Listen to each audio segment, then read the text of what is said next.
Mr. Bert Kreischer. How are you, buddy? I'm amazing. You- I'm amazing. I got to be honest with you. Somber Bert is off-putting. Oh, Somber Bert was. This is what Manjaro's like. You just take the sparkle out of life. It's beautiful. See these beers? They just make me throw up. Yeah. I know the feeling. I'm on. I got the blood clot, right? Right. I'm on blood thinners. Yeah. I'm on Manjaro. Uh-huh. Can't drink for 6 months. 6 months. 6 months. Did you get a second opinion? Of course I did. Talked to my cardiologist. He goes, "There's no direct correlation between blood thinners and alcohol." And he goes, "That's what I have to tell you." Right. And then he was like, "But listen, here's the deal. You do have a blood clot in your leg. You do have blood clots in your lungs. So why don't we just try to be as healthy as we can for a little while at least and get rid of them?" How did you get the blood clot in your lungs? I think in my lungs, I think it travels. Okay, from where? But you're From pretty, your leg. But you're pretty active. Yeah. You know what I mean? I think it breaks up in your leg and goes into your it shoots lungs. through your Yeah. But I think that's how it processes through your lungs. And then you kind of cough it out, I guess. I don't know. Ugh. Dude, I knew anyone who's thinking, like, I wonder if I have a blood clot, you know if you have a blood clot. Yeah. You know without a shadow of a doubt. What are you feeling? Oh, so much pain. I could Really? find no relief. My leg was hurting so bad. And I remember the day, January 11th, I woke up at 2 a.m. I'd gone to sleep at like 9, woke up at 2 a.m, and I was in the kitchen making a drink at 2 a.m. to go back to bed. Oh, geez. And Leanne was like, "What is happening?" And I was like, I'm dying. And she goes, "I'm taking you to the emergency room." Did you do that? Yeah, I went to They the emergency found room. a blood clot right there. And they were like, "It's your sciatic nerve. You're too young to have a blood clot. You're too active to have a blood." Although the woman did call me pretty fat. She was like, "Well, because I said, 'Can I work out still?' Once they told me I had a blood clot." She goes, "Yeah." And I was like, "No, I work out." I was like, "Can I drink?" And she goes, "No, you can't drink." I go, "Can I smoke weed?" She goes, "You have blood clots in your lungs." Yeah, you can't smoke. I can't have cigars. Yeah. Although I had one on Rogan. Yeah. I'm back on cigars too. I smoked one with Bobby a couple of years ago, and it made me so sick that I was off it.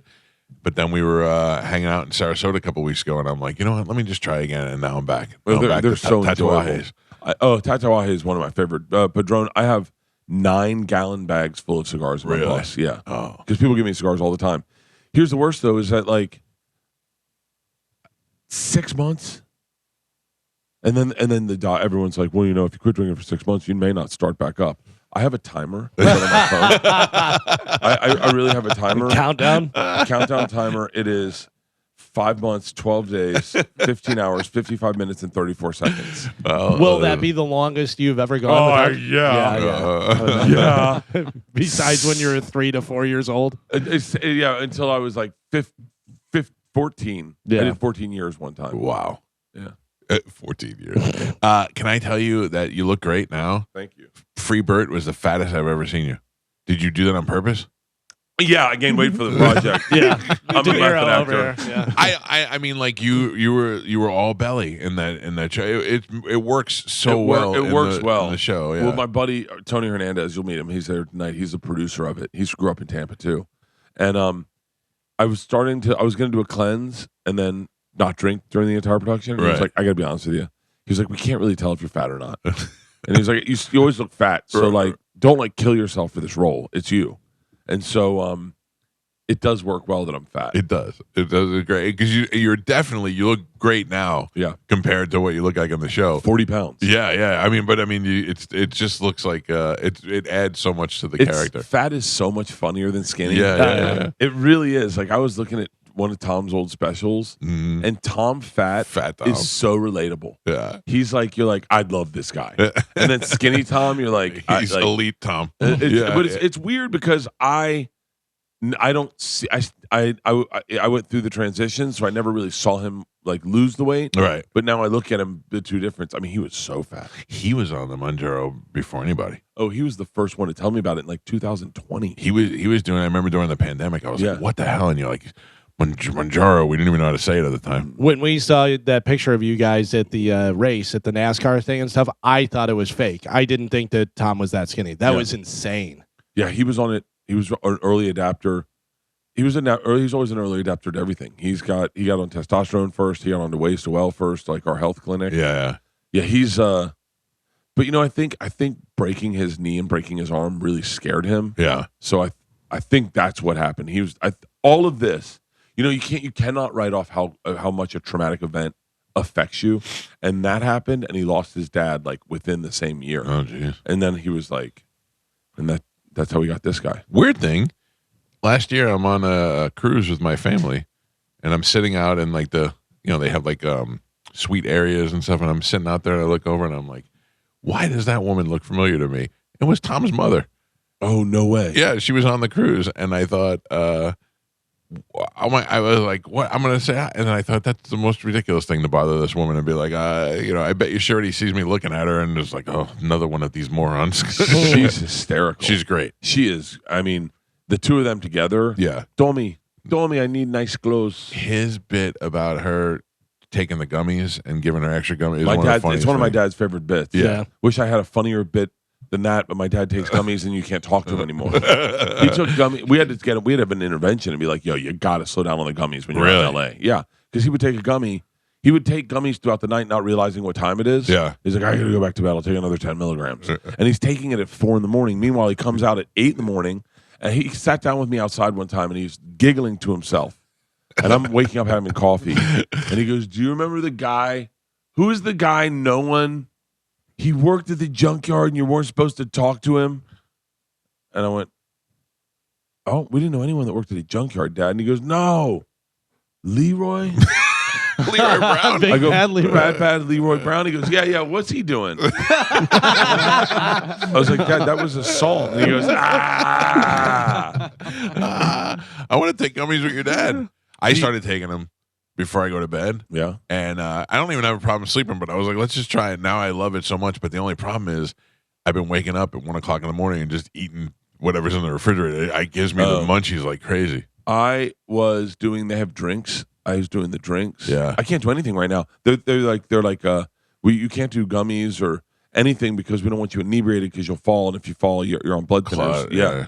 And Leanne's like, we got to really be concerned for big cuts and big falls. I was like, I always have been. You think I was living callously? Like, I hope I fall today. Yeah.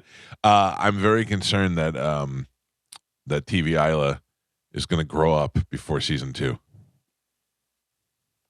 You have no idea. Oh, that kid's gold. She's a gold mine. I'm trying to get her. I'm trying to get them to. I mean, I'm not doing anything different than anything else. But I had said to them, if you pick up season 2, you need to pick up season 3. Yeah, because we'll never be able to do season 3. She's gonna be grown. She's gonna be out. Yeah, and I told you how I want the season 2 to start. No, the girls are sitting at our funeral.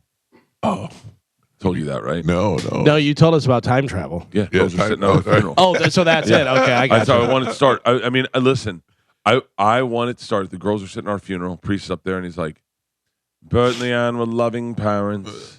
The loss is devastating not only to the family, but to our community. And then you get like, Rogan talks about me. Mm-mm. You get like, Tom talks about me. Get Bradley Cooper up there. Yeah. Luke Combs. And then George and Isla are crying in the front row. And a 25 and a 27-year-old version of them come in with black like veils, sit down. They're like, shut up, stop crying. You're being bitches.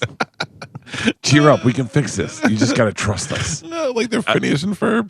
I cannot, and no one's going to greenlight Time Travel. No. No one's going to, I would lose the entire audience. They're like, oh, that was a great show. And now they're time traveling. It would be the greatest turn of events in a TV show in the history of TV. Yeah. Who is the celebrity that you're friends with that you're most surprised? Like the fact that you and Rob Lowe are just hanging out blows my mind. My celebrity list is the list of people. I'll tell you who texted me about the show. Who blew my mind? Sarah Palin. Really? How is Sarah Palin getting you? She watched the show. Oh, that's hilarious. Dude, so many people have watched the show. Yeah. It's so like the first text I got was Chris Stefano. That was the very first one I got, and it was really nice, and he meant it. And I was like, oh, he watched the show. I was like, that's crazy. And then they started coming in from comics. By the way, you made me feel terrible. You text me that day and you're like, did you watch it yet? And I'm like, no, I haven't been home. I haven't been home yet. Mm-hmm. But I went home and I watched 4 episodes before I went to bed, but I wasn't home all day. And so then the first big one I got was Bradley Cooper. Yeah. And then a bunch of actors started hitting me up going like, yo, if you're going to do a role, hit me up. And then I got a text from Cole Hauser. Oh, wow. No, not about the show, about my club, Shannon Sharp. He sent me a picture of me and him hugging, and he was like, "Yeah, we got into a fight. Make up more stories, kid." And I was like, "Oh God." And so I had to reply to him and be like, "Okay, listen. Everyone's got their version of the story." I go, I didn't know if you guys were mad at me. You and Kid Rock did come in hot. I did have 2 football players standing next to me. Right. And you're an intimidating guy. He's a man. He's not an actor. Yeah. I hope he hears this. He knows that I'm standing up for him a little bit or telling both sides. Right. And we were cool. Like he did. And then he said, me and Kid Rock were laughing so hard about it the next morning. And he was like, we thought we were helping you. Yeah. And they did. They actually did help. It was all fine. But when that Club Shay Shay interview, you're in no control. You're just like, you were answering questions that dude, I don't even. I mean, Joe Rogan brought this up to you that he did no research or did some wrong research, where evidently he assumed that he thought that you went broke and lost everything and built your way back up, and he brings it up to you, and instead of going, "What are you talking about?" you went, "Yeah." Well, I just didn't want to. I'm non-confrontational. So. Yeah, but you weren't even like, "What are you talking about?" I would have been like, "What are you talking about?" I literally was like, "Yeah," and then in my head I was like, I'll just pivot and I'll just tell him about how I got to where I got. I guess. Right. And then in my head I was like, is he talking about like? I did have a moment. It's like I did get fired from Travel Channel. Yeah. And I did have to rebuild my career. Yeah, but that you didn't lose everything. I didn't lose everything. And then I go, okay, then I was like, in my head, this is all fast. I was like, I did have a lot of development deals. Yeah. And at the beginning, and then when I met Leanne, I lost all my money. I mean, I didn't lose it, I just spent it. Right. And then I had to build it back from there. I go, maybe he's talking about that. And I was like, I don't know. It doesn't matter. I'll just answer this question. Keep going through Dude, the whole interview, I trashed Will Smith, Kevin Hart, Cole Hauser. You did, man. Yeah. You did. I mean, not even trashed. I just was like, just going with it. Yeah. And then I second I got out. Are you of there. mad at Kevin Hart? No, because I'm not of mad at Kevin Hart at But all. did you? Because Kevin Hart was kind of being a dick at the Tom Brady roast. No, he was being really sweet. Was he cool? Yeah, he was cool. And by the way, Kevin Hart's a sweet guy. And I don't really know him. But I know him. Kevin Hart's got a reputation for forgetting where he came from and forgetting a lot of the people who got him I think there. that is what I wanted to hear from Kevin Hart was his journey. Like I don't want to hear about the hardest working man in my head. I want to hear about your luck. And what's great about Rogan is Rogan identified his luck. And like it's nice when you hear a guy who does work hard, right? But goes, man, yeah, if that Mencia thing didn't happen, I don't know.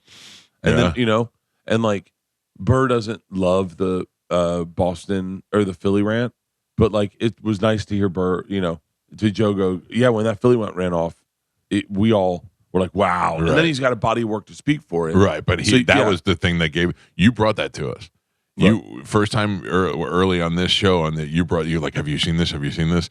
And you played that for us. That was the first time I ever saw it. That's how a comedian gets shared. Yeah. Is like by a crazy video that they're like, dude, have you seen this? Right. And that's how people blow up. Yeah. Now, I mean, and look, luck happens in a lot of ways. The rumor was that Kevin Hart, that Cat Williams packed a gun in his bag to go do Fool's Gold. Yeah. And then they had already bought wardrobe. So they needed somebody to fit? They needed something small and black. And that's why they hate each other. That's the rumor. Yeah. That's the rumor why he thinks he's an industry plant. Mm. And so I would love to find out if that's true. I'd love to find out that it's not true. Right. But like, yeah, I mean, I probably won't ever be talking to Kevin Hart. That was the first person to watch the show. Gail King. Yeah. Gail King watched the whole show and then came into my green room and was like, your show's incredible. And I was like, you watched it? Yeah. She was like, I did not want to. Yeah. I turned it on last night and I was clutching my pearls. How dare you have little girls talk like that? And then by the second episode, I'm like, I'm married to this guy's journey. And then when you, at the very end of the thing, I go, you watched the whole thing? She was like, of course. I was like, wow. It's a pretty easy watch. I mean, I put it on with Amanda, and I didn't know because she's not a stay up late, and we watched 4 episodes back to back, and she was into it. So well, that's I think I told you this, but that's how I created it. I wanted it to be. I said to Netflix when I went into pitch, they were like, "All right, what would you like to do?" I said, "I want to do a show just about my family. I don't want to no pretense. No, he's a beer salesman. He works on radio. He's I want to be a stand-up comedian. I want to be Bert Kreischer. I want to be every one of my friends is my friend still to this day. They can be in the show if I want. If they're in it, I go. My girls are George and Isla. Leanne's my wife. I live in L.A.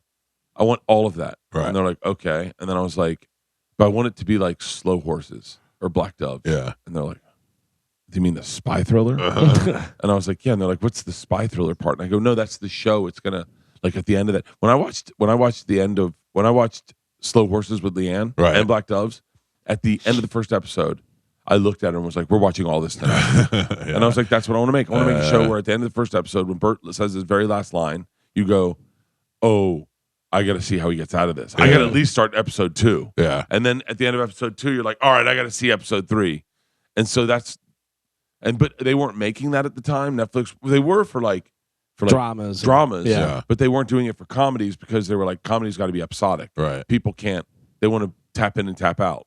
But No, like, this was right. You did this one. This was great. This is binge watch the whole thing, and this is 2 days worth of watching. You get the whole season in. And you described it perfectly whenever you said you didn't want it to be like, oh, it's so and so's birthday and I forgot the cake, or we got a dog. You know, like that stuff does make it cheesy where you're just like, oh, okay, it's just another kind of sitcom thing. all I would get, and I know, I mean, there was another thing that everyone's talking about is that I was very not humble's not the right word. It's I was very making fun of myself throughout it. Sure, like self-deprecating. They're like, do you think? I love when some interviewer goes, "Do you think people really think you're just the guy that takes your shirt off?" And I go, "Yeah." Have you not been online? What do you think people think? You think people are glowing about my stand-up? They think I'm the fat guy that drinks and takes his shirt off and is friends with Rogan. That's the only reason.